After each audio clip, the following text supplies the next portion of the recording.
जय महाराष्ट्र भावनो, कशा आहे सर्व? ठीक, मी ठीक आणि आय होप तुम्ही सगळेजण ठीक असाल. माझं नाव राहुल आणि तुम्ही सगळे बघताय आर जे ग्राफिक्स आणि व्हिडिओ एडिटिंग.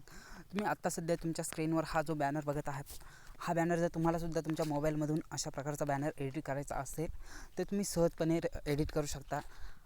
हा व्हिडिओ बघितल्यानंतर तुम्ही सहजपणे तो एडिट करू शकता. तर चला भावांनो, मी तुम्हाला सांगतो आहे की अशा प्रकारचा बॅनर तुम्ही तुमच्या मोबाईलवरून कशाप्रकारे बनवू शकता.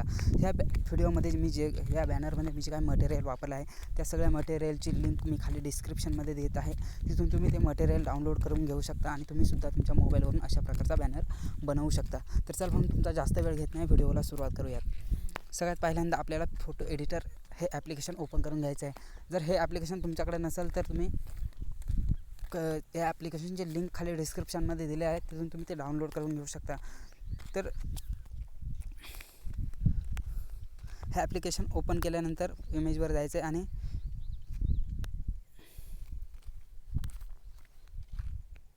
ठीक आहे. तर मी बॅकग्राऊंड हा व्हाईट बॅकग्राऊंड दिलेला आहे, तो सगळ्यात पहिल्यांदा तो बॅकग्राऊंड इम्पोर्ट करून घ्यायचा आहे. ठीक आहे. इम्पोर्ट केल्यानंतर आपल्याला हे थ्री लाईन दिसत आहे तिथं कोपऱ्यामध्ये, त्या लाईनवर क्लिक करायचं आहे आणि टेक्स्ट इमेज या ऑप्शनवर क्लिक करून त्याचा प्लसचा आयकॉन आहे त्याच्यावर क्लिक करायचं. ठीक आहे. आणि ह्या फोटो एक इम्पोर्ट करायचा आहे. तर गॅलरीवर जाऊन आपण सगळ्यात पहिल्यांदा बॅकग्राऊंड इम्पोर्ट करून घेऊयात.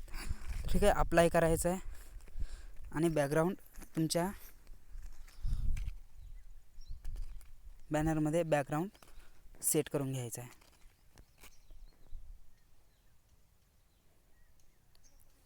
तर अशा प्रकारे आपण बॅकग्राऊंड सेट केलेला आहे.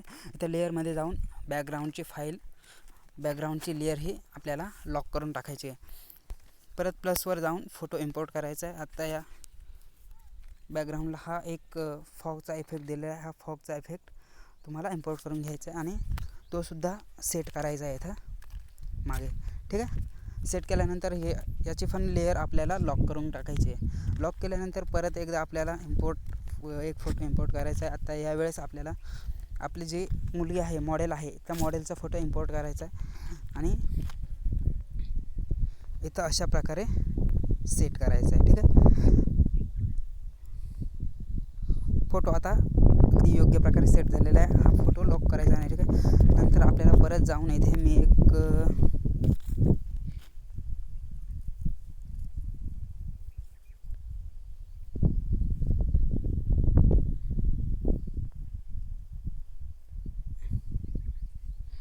हा इफेक्ट इथे शॅडोचा इफेक्ट आहे, हा इफेक्ट खाली बॉटमला घ्यायचा आहे आणि सेट करायचा. ठीक आहे. हा इफेक्ट आपल्याला लॉक करून टाकायचा आहे. त्यानंतर परत एकदा आपल्याला हा गवताचा इफेक्ट घ्यायचा आहे आणि हा याच्यावरती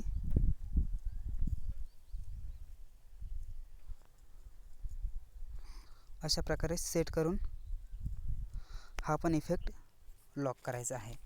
ठीक आहे. अशा प्रकारे तुमचं आता अर्धा बॅनर बनवून झालेला आहे. आता तुम्ही बघू शकता की आता आपल्याला इथे एक टेडी बेअरचा फोटो आहे, तो फोटो इम्पोर्ट करायचा आहे आणि इथे बॅकग्राऊंडला अशा प्रकारे ठेवून द्यायचा आहे. ठीक आहे. लेअरमध्ये जायचं आहे आणि हा मॉडेलच्या पाठीमागे घ्यायचा आहे फोटो आणि लॉक करायचा आहे. लॉक केल्यानंतर अशा प्रकारे लॉक करायचं आहे. परत एकदा प्लसवर फोटो आणि आत्ता हॅपी बर्थडे नावाची PNG आहे, ही आपल्याला इम्पोर्ट करायची आहे.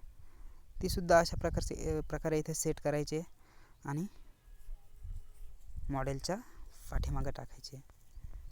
ठीक आहे. मॉडेलच्या आणि ह्या टेडी बिअरच्या पाठीमागे ही PNG सेट करायची आहे. तुम्ही बघू शकता अशा प्रकारे इथं ही PNG सेट झालेला आहे. परत एकदा तुम्ही हा फोटो थोडा छोटा करायचा आहे आणि परत एकदा आपल्याला लक्ष द्यायचं आहे की ज्या पताकांचा PNG आहे, तो पताकांचा PNG इम्पोर्ट करून घ्यायचा आहे आणि तो इथे वर बॉटमला बॅनरच्या हेडरला अशा प्रकारे सेट करायचा आहे आणि लॉक करून हा सगळ्यात शेवटला घ्यायचं आहे. ठीक आहे, तर हॅपी बर्थडे पण लॉक केलेला आहे. आणि आता आपल्याला घ्यायचं आहे टेक्स्ट घ्यायचं आहे. टेक्स्ट घेताना अशा प्रकारे इथं टेक्स्ट तुम्हाला सेट करायचं आहे. ठीक आहे, सेट केल्यानंतर टेक्स्ट पण लॉक करायचं आहे. आणि नंतर आता परत एकदा जाऊन इथे यावेळेस हे झाडाचं PNG घ्यायचं आहे. झाडाची जी फांदी आहे त्याचा PNG घ्यायचा आहे. हा इथे अशा प्रकारे ठेवायचा आहे आणि हा पण लॉक करून टाकायचा. ठीक आहे, लॉक केल्यानंतर आत्ता राहिला आहे तो शेवटचा PNG. पक्षी आहेत, पक्ष्यांचा PNG घ्यायचा आहे आणि तो इथे अशा प्रकारे एक छोटा करून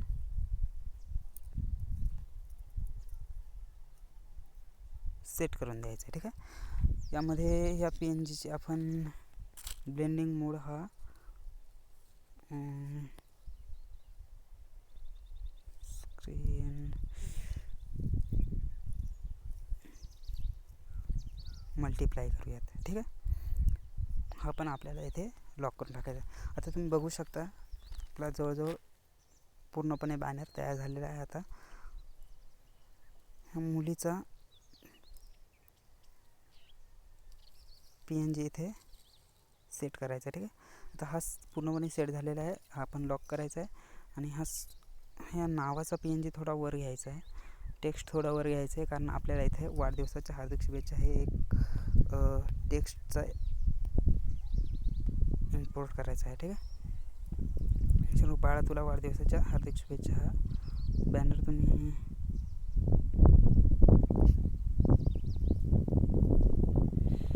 अशा प्रकारे इथे सेट झालेला आहे. आपण लॉक करून टाकायचे. ही लेअर पण, ह्या स्वराची लेअर पण लॉक करायची. आता आपलं राहिलं आहे ते एकदम शेवटचा लाईट PNG.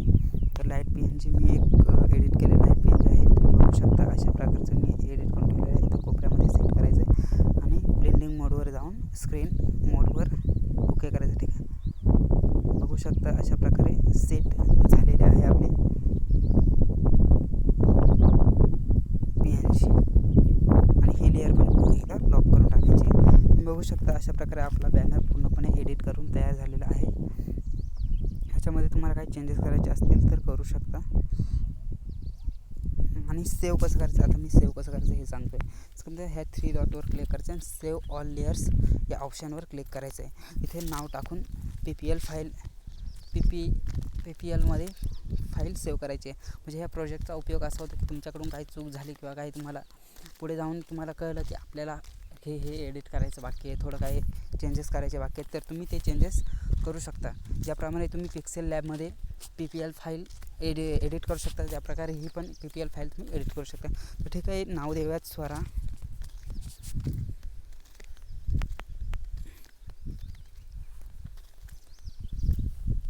आणि हा प्रोजेक्ट इथे अशा प्रकारे सेव्ह करूया. ठीक आहे, सेव्ह झाल्यानंतर आपण ही वर बरोबरची साईन दिसते ओकेची, त्याच्यावर अप्लाय करायचं आहे. ठीक आहे, अप्लाय केल्यानंतर डाउनलोडचा ऑप्शन येईल. इथे जाऊन सेव्ह ॲज अ स्टोरेज करायचं. सेव्ह ॲज अ स्टोरेजवर क्लिक केल्यानंतर इथे जाऊन सेव्ह करायचं आहे. ठीक आहे, सेव्ह झालेलं आहे.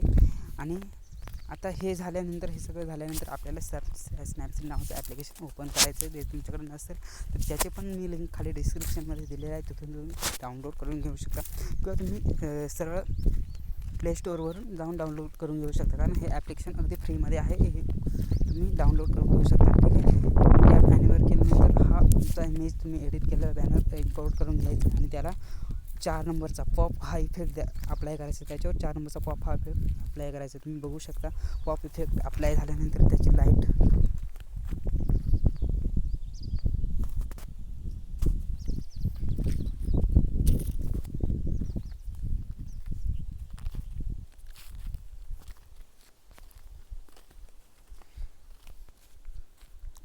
ॲप्लिकेशन ओपन करून घ्यायचं आहे आणि 4 नंबरची पॉप हा इफेक्ट त्याच्यावर अप्लाय करायचा आहे. इफेक्ट अप्लाय केल्यानंतर तुम्ही बघू शकता याची लाईट वगैरे सगळं ऑटोमॅटिकली सेट झाल्या. एका टॅपमध्ये हे सगळं सेट झालेलं आहे.